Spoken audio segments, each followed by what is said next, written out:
VBG Ramji ಯೋಜನೆ ಜಾರಿಗೆ ವಿರೋಧಿಸುತ್ತಿರುವ ಕಾಂಗ್ರೆಸ್ ಪಕ್ಷ ಕನಿಷ್ಠ ನೈತಿಕತೆ ಉಳಿಸಿಕೊಂಡಿಲ್ಲ. ಹಾಲಪ್ಪ ಆಚಾರ್. ವಿಬಿಜಿ ರಾಮ್ಜಿ ಯೋಜನೆ ಜಾರಿಗೆ ವಿರೋಧಿಸುತ್ತಿರುವ ಕಾಂಗ್ರೆಸ್ ಪಕ್ಷ ಕನಿಷ್ಠ ನೈತಿಕತೆ ಉಳಿಸಿಕೊಂಡಿಲ್ಲ ಎಂದು ಮಾಜಿ ಸಚಿವ ಹಾಲಪ್ಪ ಆಚಾರ್ ಮಾತನಾಡಿದರು.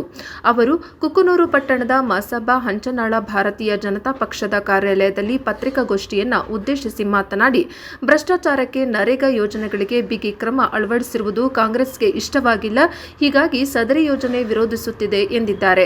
ಅಲ್ಲದೆ ನರೇಗಾ ಯೋಜನೆಗೆ ಹೆಸರು ಬದಲಾವಣೆ ಮಾಡಿರುವುದು ಇದೇ ಮೊದಲಲ್ಲ. ಯೋಜನೆ ಜಾರಿಯಾದ ಬಳಿಕ ಹಲವಾರು ಬಾರಿ ಹೆಸರು ಬದಲಾವಣೆಯಾಗಿದೆ.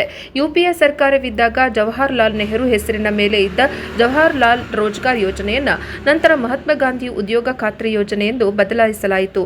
ಹೆಸರು ಬದಲಾವಣೆ ಮಾಡಿದ್ದು ಏಕೆ ಎಂದು ಪ್ರಶ್ನೆ ಮಾಡುವ ಕಾಂಗ್ರೆಸ್ಸಿಗರು ಮೊದಲು ಜವಾಹರಲಾಲ್ ನೆಹರು ಹೆಸರಿನಲ್ಲಿದ್ದ ಯೋಜನೆಯನ್ನ ಗಾಂಧಿಯವರ ಹೆಸರಿಗೆ ಬದಲಾವಣೆ ಮಾಡಿದ್ದು ಏಕೆ ಎಂದು ಮೊದಲು ಸ್ಪಷ್ಟಪಡಿಸಬೇಕು ಎಂದು ಹೇಳಿದ್ದಾರೆ. ಮಹಾತ್ಮ ಗಾಂಧಿ ಅವರ ಹೆಸರಿನಲ್ಲಿ ಈಗಿನ ಕಾಂಗ್ರೆಸ್ ಗಾಂಧಿಗಳು ರಾಜಕೀಯ ಲಾಭಕ್ಕಾಗಿ ಯೋಜನೆಯ ಹೆಸರನ್ನು ಬದಲಾವಣೆ ಮಾಡಿದ್ದು ಗುಟ್ಟಾಗಿ ಉಳಿದಿಲ್ಲ. ಅಚ್ಚರಿ ಎಂದರೆ ಈವರೆಗೂ ಮಹಾತ್ಮ ಗಾಂಧಿಯವರ ಆದರ್ಶಗಳನ್ನು ಕಾಂಗ್ರೆಸ್ ಸರ್ಕಾರ ಒಂದು ದಿನವೂ ಪಾಲನೆ ಮಾಡಿಲ್ಲ. ಈವರೆಗೆ ಭ್ರಷ್ಟಾಚಾರ ಮಾಡುವ ಸಲುವಾಗಿ ಗಾಂಧಿ ಹೆಸರನ್ನು ಬಳಸಿಕೊಂಡಿದ್ದಾರೆ. ಆದರೆ ಪ್ರಧಾನಿ ನರೇಂದ್ರ ಮೋದಿ ಅವರು ಮಹಾತ್ಮ ಗಾಂಧಿಯವರ ರಾಮರಾಜ್ಯ ಪರಿಕಲ್ಪನೆ, ಆದರ್ಶ, ಗ್ರಾಮ ಸ್ವರಾಜ್ಯದ ಕನಸನ್ನು ನನಸು ಮಾಡುವತ್ತ ದಾಪುಕಾಲು ಹಾಕುತ್ತಿದ್ದಾರೆ.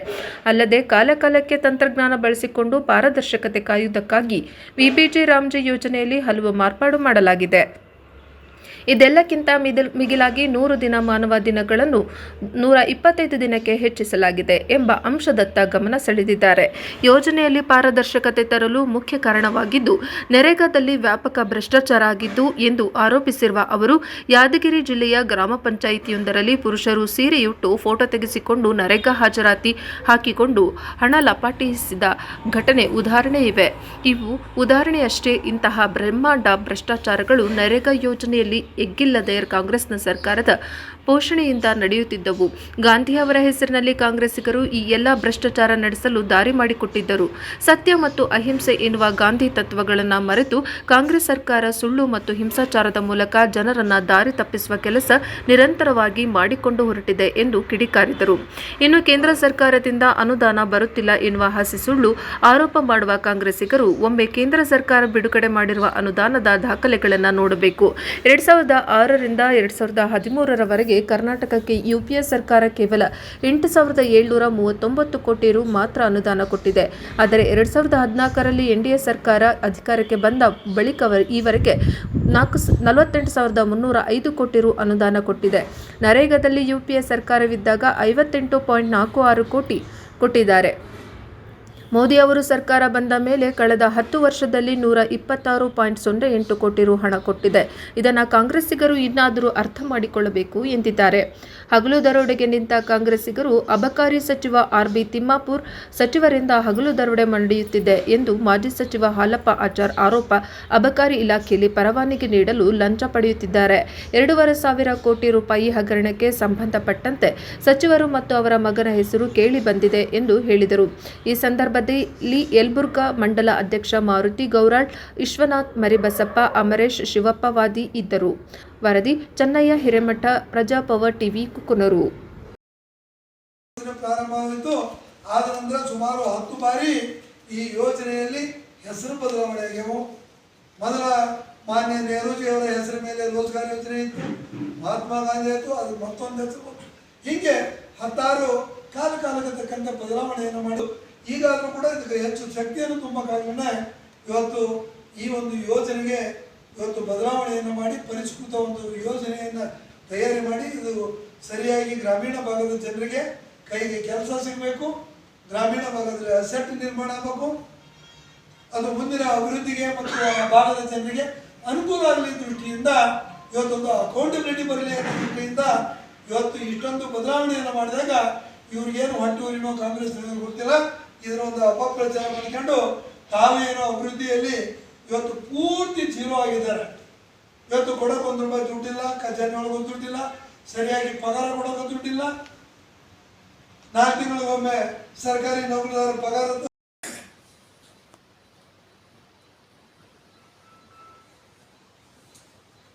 ನಾಳೆ ದಿವಸ ಯಲಬುರ್ಗಾ ಪಟ್ಟಣದಲ್ಲಿ ಭಾರತೀಯ ಜನತಾ ಪಾರ್ಟಿ ಆಫೀಸ್ನಲ್ಲಿ BBC ರಾಮ್ಜಿ ಒಂದು ಕಾರ್ಯಾಗಾರವನ್ನು ಮಾಡ್ತಾ ಇದ್ದೀವಿ. ಇವತ್ತು ವಿಶೇಷವಾಗಿ ಕಾಂಗ್ರೆಸ್ನವರು ಇಡೀ ರಾಷ್ಟ್ರಾದ್ಯಂತ ಮತ್ತು ರಾಜ್ಯಾದ್ಯಂತ BBC ರಾಮ್ಜಿ ಮೊದಲನೇ ನರೇಗಾ ಮನ್ರೇಗಾ ಯೋಜನೆಯಲ್ಲಿ ಏನು ಪರಿಷ್ಕೃತ ಆಗಿ ಕಾಲಕ್ಕೆ ತಕ್ಕಂಥ ಬದಲಾವಣೆಯನ್ನು ಮಾಡಿಕೊಂಡು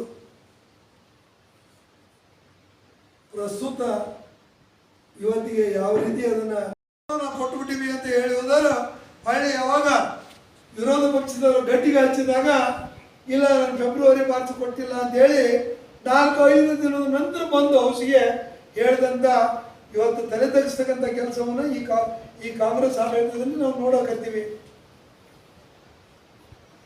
ಇನ್ನು ಮೊನ್ನೆ ಹೇಳೋದು ವಿಷಯ ಇಷ್ಟ ಆದರೆ ಕೇವಲ ಹೋಗಿ ಒಂದು ತಲೆ ಎಣಿಕೆ ಮೇಲೆ ಈ ಯೋಜನೆ ನಡೆದಿತ್ತು. 100% ಇವತ್ತು ಕೇಂದ್ರ ಸರ್ಕಾರ ಇದಕ್ಕೆ ಆರ್ಥಿಕ ಸಂಪನ್ಮೂಲವನ್ನು ಕ್ರೋಢೀಕರಿಸಿತ್ತು. ಇದಕ್ಕೆ ರಾಜ್ಯ ಸರ್ಕಾರಗಳು ತಮ್ಮದೇ ಆದ ಯಾವುದೇ ಆರ್ಥಿಕ ಜವಾಬ್ದಾರಿ ಇದ್ದಿಲ್ಲ, ತಮ್ಮದು ಪಾಲು ಇದ್ದಿಲ್ಲ ಅಂತ ಯಾವುದೋ ದುಡ್ಡು ಎಲ್ಲಮ್ಮನ ಜಾತ್ರೆಯ ಲೆಕ್ಕಕ್ಕೆ ಈ ಕಾರ್ಯಕ್ರಮ ನಡೆದಿತ್ತು. ಹೊಣೆಗಾರಿಕೆ ಇರಲಾರ್ದಂಥ ಈ ಯೋಜನೆ ನಡೆದಿತ್ತು. ಆದರೆ ಇವತ್ತು ಕೇಂದ್ರ ಸರ್ಕಾರ ಇವೆಲ್ಲವುಗಳನ್ನು ಅಧ್ಯಯನ ಮಾಡಿ ಹಿಂದೆ ಇದೇ ಹೇಳಿದಾರೆ, ಹಿಂದೆ ಸೋನಿಯಾ ಗಾಂಧಿ ಅವರು ಹೇಳ್ಯಾರ ಇದಕ್ಕೆ ಎಂತ ಅಪಸ್ವರ ಹೇಳ್ತಾರೆ ಅಂದ್ರೆ ಬಹುಶಃ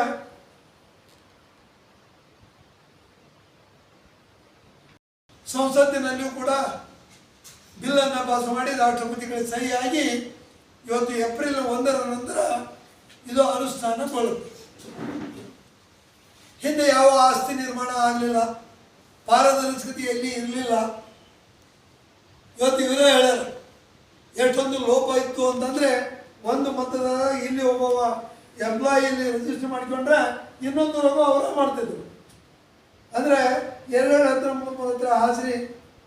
ಇವತ್ತು ಬರೀ ಹಾಜರಿಗಾಗಿ ರೊಕ್ಕ ಗ್ರಾಮೀಣಕ್ಕಾಗಿತ್ತೇನೆ ವಿನ ಇದು ಗ್ರಾಮೀಣ ಭಾಗದ ಅಭಿವೃದ್ಧಿಗೆ ಪೂರಕವಾಗಿ ಹೆಚ್ಚು ಶಕ್ತಿಯನ್ನು ತುಂಬಿರಲಿಲ್ಲ ಅನ್ನೋ ಕಾರಣಕ್ಕೆ ಇವತ್ತು ಅದು ಒಂದು ಅಕೌಂಟಬಿಲಿಟಿ ಆಗಲಿ ಎಂತ ಇದೆ. CAG ಅವರು ಇದನ್ನ ಆಡಿಟ್ ಮಾಡಿದಂತಾಗ ಸೋಷಿಯಲ್ ಆಡಿಟ್ ಒಳಗೆ 127 ಕೋಟಿನೇ ಇವತ್ತೇನಂದ್ರೆ ಇದಕ್ಕೆ ಬರಬೇಕಾಗಿತ್ತು ಅಂತ ಹೇಳಿ ಹೇಳ್ತಾಳ. ಎಷ್ಟೊಂದು ಏನಂದ್ರೆ ಇವತ್ತು ಮಂತ್ರಿ ಮಗನ ಕಡೆಯಿಂದನೂ ಕೂಡ ಇವತ್ತು ನಾವು ಅವ್ರಿಗೆ ಮುಟ್ಟಿಸ್ಬೇಕಾಗುತ್ತೆ. ಒಂದು CL7 ಕೊಡ್ಬೇಕಾದ್ರೆ ಇವತ್ತೇನಂದ್ರೆ 18 ಲಕ್ಷ ಕೊಟ್ಟು ನೇರವಾಗಿ ಅವ್ರ ಕಡೆಯಿಂದ ಉತ್ತರ ಬಂದ ನಂತರ ಅವ್ರ ಕಡೆಯಿಂದ ಫೋನ್ ಬಂದ ನಂತರ ನಾವು ಮಾಡಿಕೊಡ್ತೀವಿ. ಸುಮಾರು 2,500 ಕೋಟಿಯ ಲೂಟಿಯನ್ನು ಇವತ್ತು ಅಬಕಾರಿ ಇಲಾಖೆಯನ್ನು ಮಾಡಿ ಸ್ವತಃ ಒಬ್ಬ ಮಂತ್ರಿ ಪಾಲ್ಗೊಳ್ತಾರ ಇದರೊಳಗೆ ಈ ಒಂದು ಭ್ರಷ್ಟಾಚಾರದೊಳಗಂದ್ರೆ ಇದು ಎಂಥ ಸರ್ಕಾರ ಇರ್ಬೋದು ಅನ್ನೋದನ್ನು ಇವತ್ತು ಜನ ಆಲೋಚನೆಯನ್ನು ಮಾಡಲಿಕ್ಕೆ ಹತ್ತಿದ್ದಾರೆ. ಈಗಾಗಲೇ ಇನ್ನೂ ಭಾಳದ ಅವ್ರು ಹೇಳಕತ್ತಿದ್ರು, ಆದರೆ ಒಟ್ಟು ಹೇಳೋದೇನೋ ಅವಶ್ಯಕತೆ ಇಲ್ಲ ಅಂತ ಅನಿಸುತ್ತೆ. ಪ್ರತಿದಿನ ನೀವು ರೈತರಿಗೆ ಅನುಕೂಲ ಆಗಲಿ ಅನ್ನೋ ದೃಷ್ಟಿಯಿಂದ ಹೆಚ್ಚು ಮಾಡಿದ್ದು ಇವರಿಗೆ ಹೆಂಗ ನಷ್ಟ ನನಗೆ ಅರ್ಥ ಆಗ್ತಾ ಇಲ್ಲ.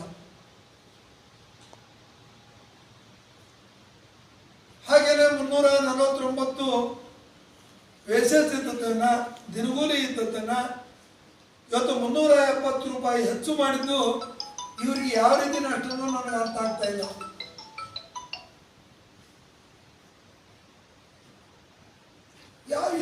ಯಾವಕ್ಕೋಸ್ಕರ ಯಾವ ಪುರುಷಾರ್ಥಕ್ಕೋಸ್ಕರ ಇವರು ಏನಂದ್ರೆ ಹೋರಾಟ ಮಾಡಬೇಕಾದ್ರೆ ನನಗೆ ಅರ್ಥ ಆಗ್ತಾ ಇಲ್ಲ. ಇವತ್ತು ಜನರಿಗೆ ಬೇಕಾಗಿರ್ತಕ್ಕಂಥ ಇವತ್ತು ಕೆಲಸಗಳ ದಿನ ಹೆಚ್ಚಾದು, ಅವರಿಗೆ ಆರ್ಥಿಕ ಶಕ್ತಿಗೆ ಹೆಚ್ಚು ಶಕ್ತಿಯನ್ನು ತುಂಬತಕ್ಕಂಥ ಇವತ್ತು ದಿನಗೂಲಿ ಹೆಚ್ಚಾಯಿತು. ಹೀಗಿರ್ತಕ್ಕಂಥ ಸಂದರ್ಭದಲ್ಲಿ ಯಾವ ಪುರುಷಾರ್ಥಕ್ಕಾಗಿ ಮಾಡ್ತಾರೋ ಗೊತ್ತಿಲ್ಲ ನನಗೆ. ಹೀಗಾಗಿ ಬಂಧುಗಳೇ, ಇವತ್ತು ಕಾಂಗ್ರೆಸ್ನವರು ಮಾಡ್ತಕ್ಕಂಥ ಈ ಒಂದು ಅಪಪ್ರಚಾರ ಹೋರಾಟ ನಿಜವಾಗ್ಲೂ ಇವತ್ತು ಕರ್ನಾಟಕದ ಜನ